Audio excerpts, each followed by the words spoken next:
अल्हम्दुलिल्लाहि रब्बिल आलमीन अस्सलातु वस्सलामु अला सय्यिदिल अंबियाइ वल मुरसलीन अम्मा बाद।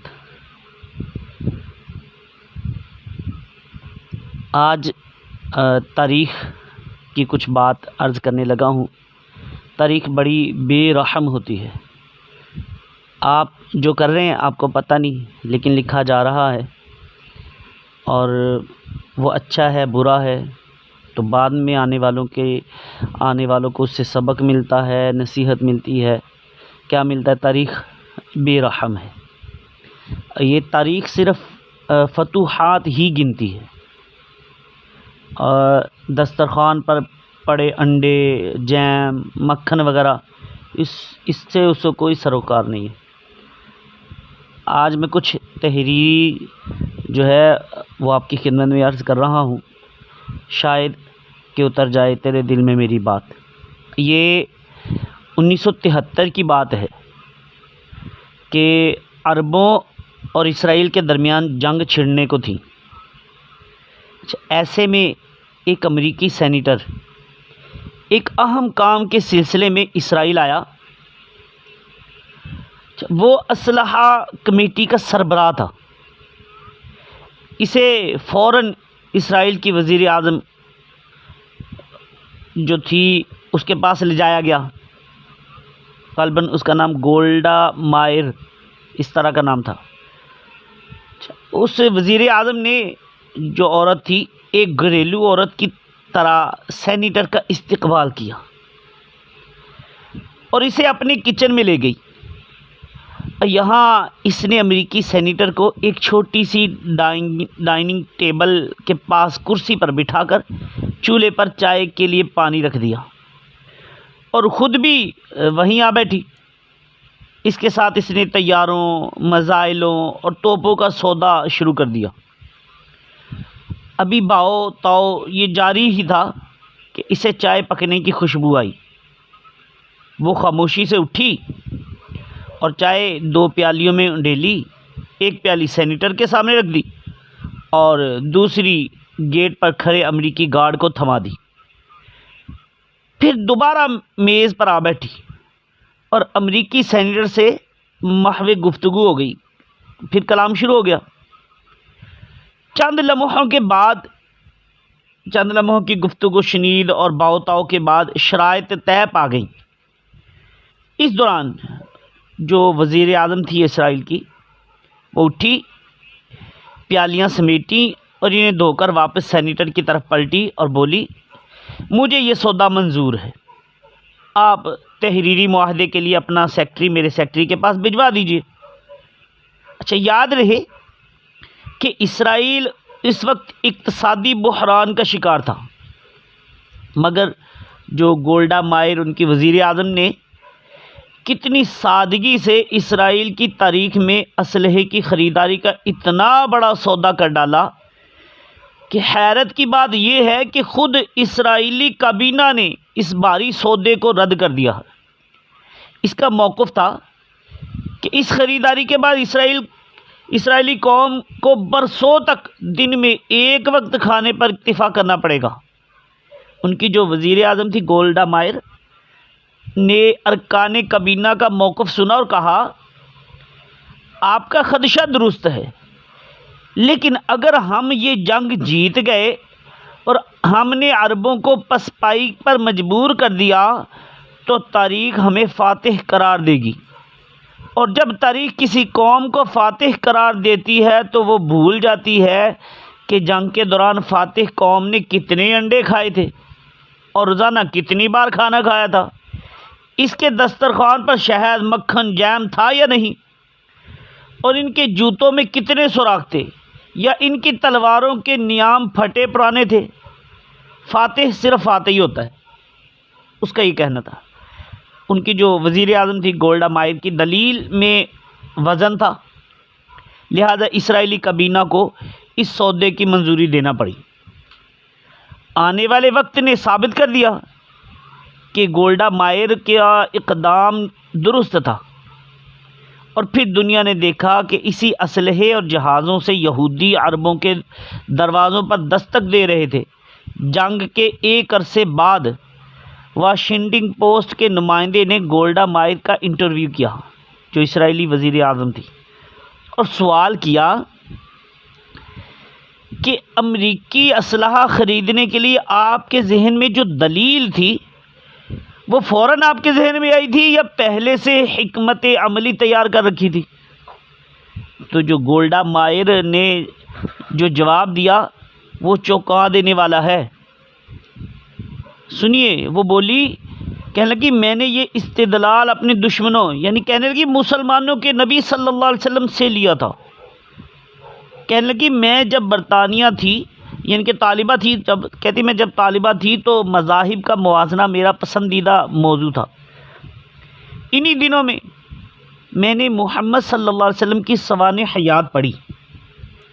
इस किताब के मुसन्निफ़ ने एक जगह लिखा था कि जब मोहम्मद सल्लल्लाहु अलैहि वसल्लम का विसाल हुआ तो इनके घर में इतनी रकम नहीं थी कि चिराग जलाने के लिए तेल ख़रीदा जा सके, लिहाजा इनकी अहलिया यानी सैयदतुना आयशा सिद्दीक़ा तय्यबा ताहिरा रज़ियल्लाहु तआला अन्हा ने इनकी ज़िरा बख्तर रहन रख कर तेल ख़रीदा।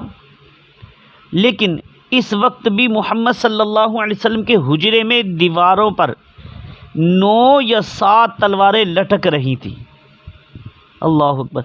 तो कहने लगी मैंने जब ये वाक़या पढ़ा तो मैंने सोचा कि दुनिया में कितने लोग होंगे जो मुसलमानों की पहली रियासत की कमज़ोर इक़्तिसादी हालत के बारे में जानते होंगे, लेकिन मुसलमान आधी दुनिया के फातिह हैं, ये बात पूरी दुनिया जानती है।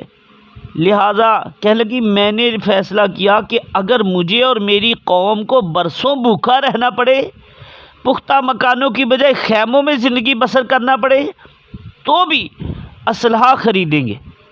कहने लगी ख़ुद को मजबूत साबित करेंगे और फातह का एजाज़ पाएंगे।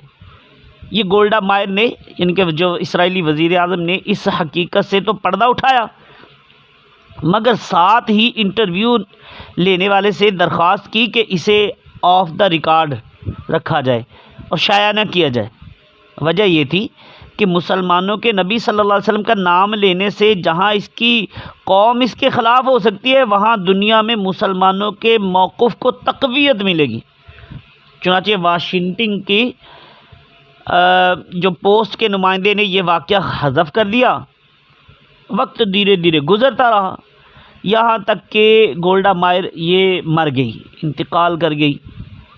और वो इंटरव्यू जो था, जो इंटरव्यू लेने वाला था अमली सहाफ़त से, वो भी अलग हो गया। अच्छा, इस दौरान एक और नामा निगार अमेरिका के 20 बड़े नामा निगारों के इंटरव्यू लेने में मसरूफ़ था। इस सिलसिले में वो इसी नामा निगार का इंटरव्यू लेने गया, और जब लेने लगा जिसने वाशिंगटन पोस्ट के नुमाइंदे की हैसियत से इसराइली वज़ीर आज़म गोल्डा मायर का इंटरव्यू लिया था, इस इंटरव्यू में इसने गोल्डा मायर का वाक़या बयान कर दिया जो सीरत नबी सल्लल्लाहु अलैहि वसल्लम से मुताल्लिक़ था। इसने कहा कि अब ये वाक़या बयान करने में उसे कोई शर्मिंदगी महसूस नहीं हो रही, क्योंकि इसराइली वज़ीर आज़म गोल्डा मायर वो का इंटरव्यू करने वाले ने मज़ीद कहा कि मैंने इस वाक़ये के बाद जब तारीख़ इस्लाम का मुताला किया तो मैं अरब बद्दुओं की जंगी हिकमत अमली देखकर हैरान रह गया, क्योंकि मुझे मालूम हुआ कि वो तारिक बिन ज़ियाद जिसने जबल तारिक के रास्ते स्पेन फतह किया था, इसकी फ़ौज के आधे से ज़्यादा मुजाहिदों के पास पूरा लिबास ही नहीं था। वो 72 घंटे एक छागल पानी और सूखी रोटी के चंद टुकड़ों पर गुजारा करते थे। कहने लगा ये वो मौका था जब गोल्डा मायर का इंटरव्यू जो करने वाला था कायल हो गया कि तारीख़ फतूहात गिनती है, दस्तरखान पर पड़े अंडे, जैम और मक्खन नहीं। इसराइली वज़ीर आज़म गोल्डा मायर के इंटरव्यू का अपना जो इंटरव्यू लेने वाले का जब अपना इंटरव्यू किताबी शक्ल में शाया हुआ तो दुनिया इस सारी दास्तान से आगाह हो गई। ये हैरत अंगेज़ वाक़या तारीख़ के दरीचों से झांक झांक कर मुसलमाना ने आलम को झंझोड़ झंझोड़ कर कह रहा है, भाई बेदारी का दर्स दे रहा है, हमें समझा रहा है कि फटे जूतों वाले गल्लाबान 1400 बरस कबल किस तरह जहां बान बन गए, इनकी नंगी तलवार ने किस तरह 4 बर आज़म फतह कर लिए। अगर पुरशिकवा महल्लात, आलीशान बागात, रिज्क बर्क लिबास, रेशम के मुखाब से आरास्ता और पैरास्ता आराम गाहे, सोने चांदी हीरे और जवाहरात से बड़ी तिजोरियाँ, खुश जायका खानों के अंबार और खनखनाते सुकून की झंकार हमें बचा सकती तो तातारियों की टिड्डी दल अफवाज बगदाद को रौंदती हुई मुअतसम बिल्ला के महल तक ना पहुँचती।